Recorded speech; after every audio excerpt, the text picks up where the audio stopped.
Greetings, fellow adventurers, and welcome back to my channel.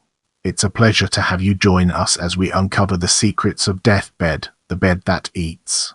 Deathbed, the Bed That Eats is a 1977 American surrealist folk horror film written, produced, and directed by George Berry in his only feature film, and starring Demene Hall, William Russ, Ritter, and Dave Marsh. The plot centers on a demon-possessed bed that is passed on through generations, bringing tragedy upon those who come across it.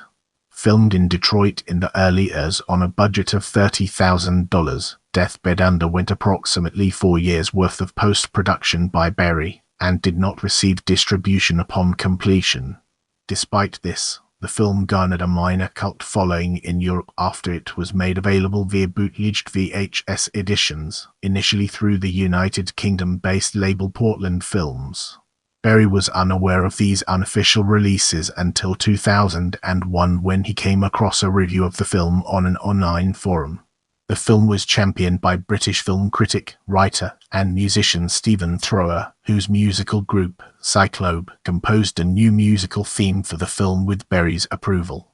Cyclobe's music was integrated into the film before it had its first official theatrical premiere at the San Francisco Independent Film Festival in February 2003.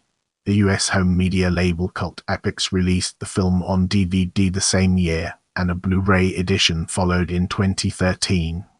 Let's now shift our focus to plot and explore the ways in which it shapes our perspective. In 1897, a demon fell in love with a woman and conjured up a bed on which to make love to her.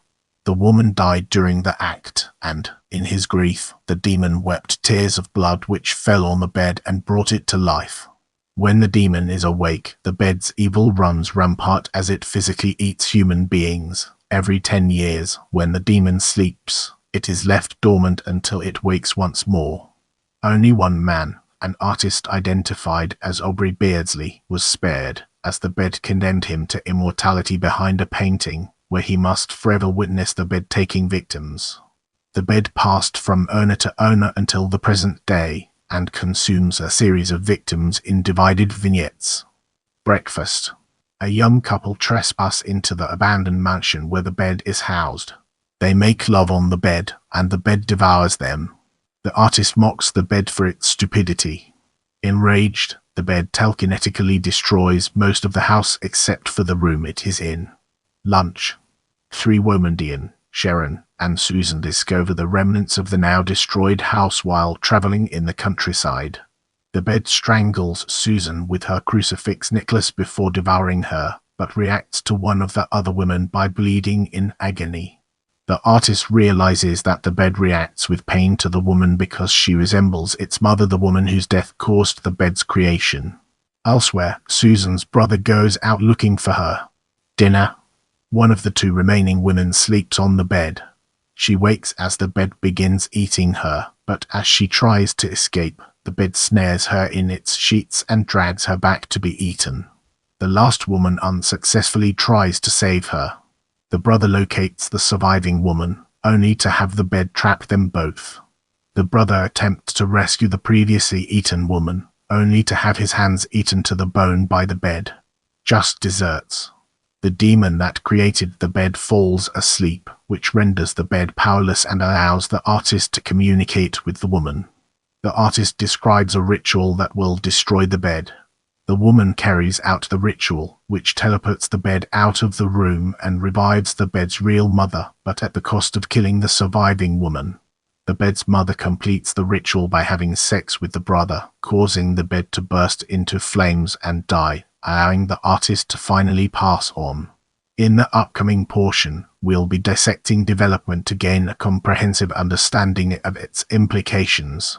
Thumbwriter Pride of film depicts the spirit of artist Aubrey Beardsley, who is spared by the bed and damned to oversee it from behind a painting. Writer-director George Berry, a native of Royal Oak, Michigan, based the idea for the film on a nightmare he had about a bed consuming human beings. Recounted the dream, Berry said, "I don't even remember if I was the subject of the dream or if I was an observer, but it was just this bed that was engulfing. There was nothing that I remember that was specific, but it was the engulfing bed.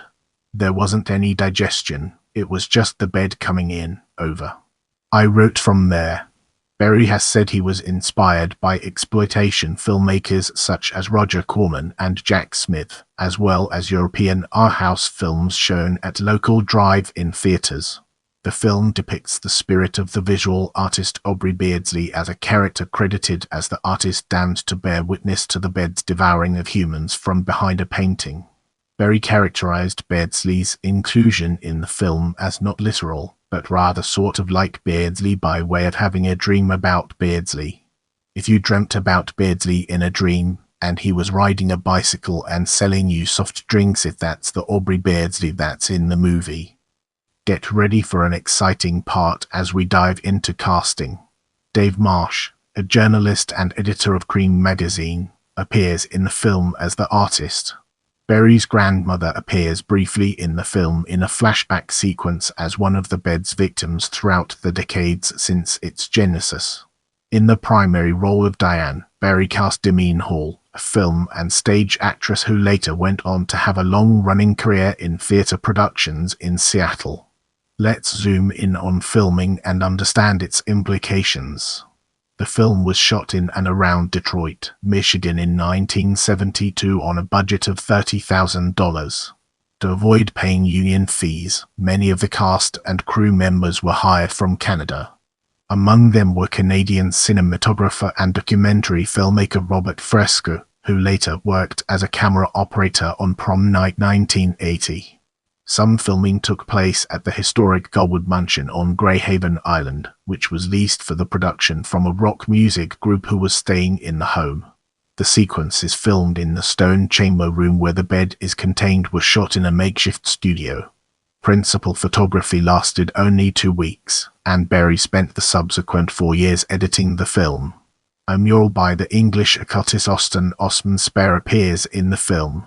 As we enter this new phase, let's analyze availability from different angles and evaluate its significance. Following the film's completion in 1977, Barry sought a theatrical release for Deathbed but failed to find a willing distributor. Later on, Barry received an offer from a Los Angeles-based distributor to release the film on VHS in the United Kingdom, after they had seen Barry's answer print of the film. The distributor offered to pay Barry $1,000 for a VHS release if he could supply them with a print of the film, complete with credits. Barry, unable to afford the $3,000 that credits would have cost, declined, and the print was sent back to him.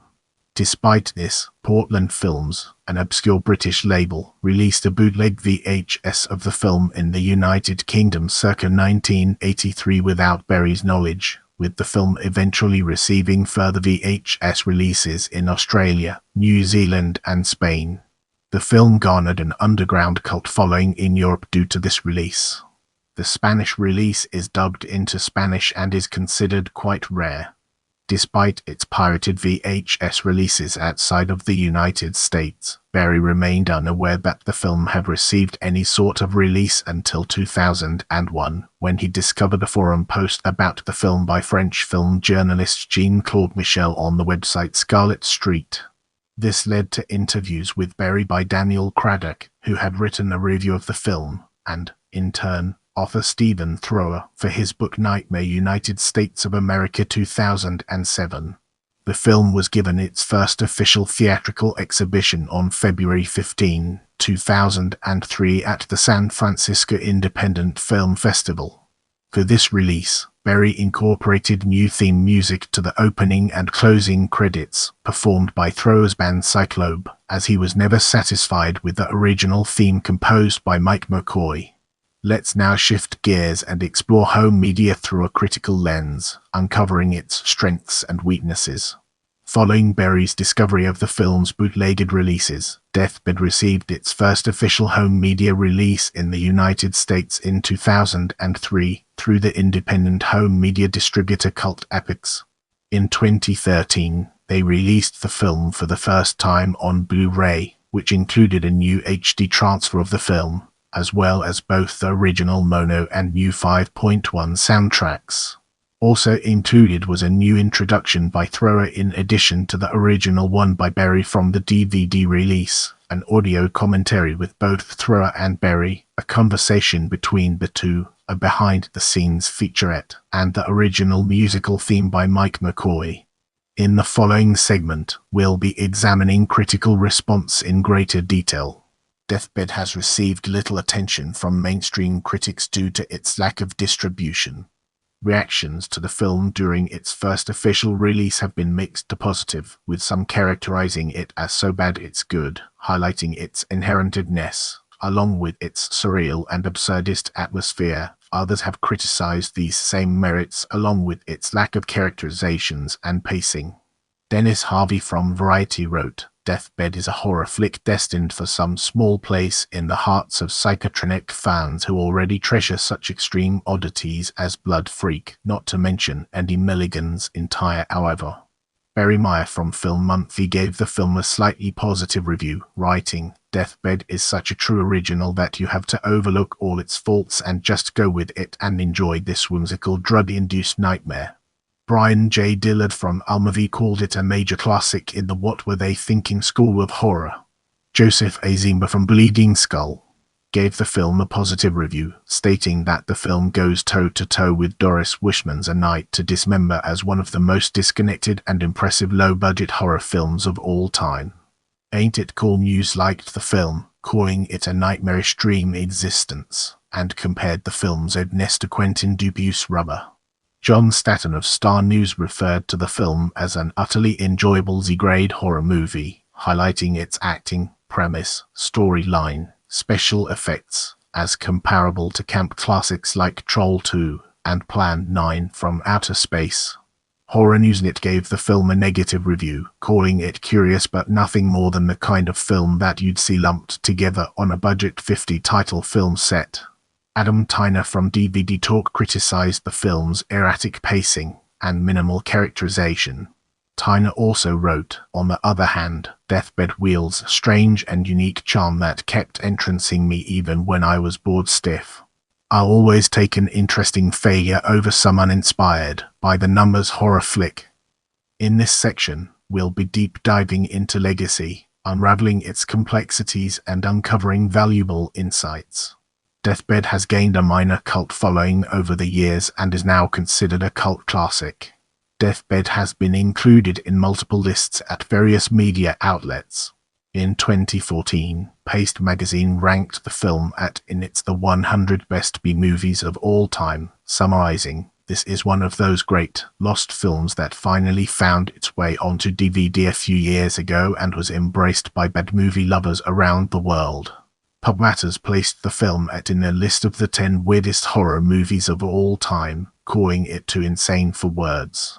In October 2014, a stage adaptation by playwright Gwen Fabrola was held at the Halloween Horror Theatre Festival in Wilmington, North Carolina. Comedian Patton Oswalt included a routine about the film on his 2007 album Werewolves and Lollipops, in which he erroneously refers to the film as Deathbed, the bed that eats people. Don't forget to check out my other videos for more valuable content.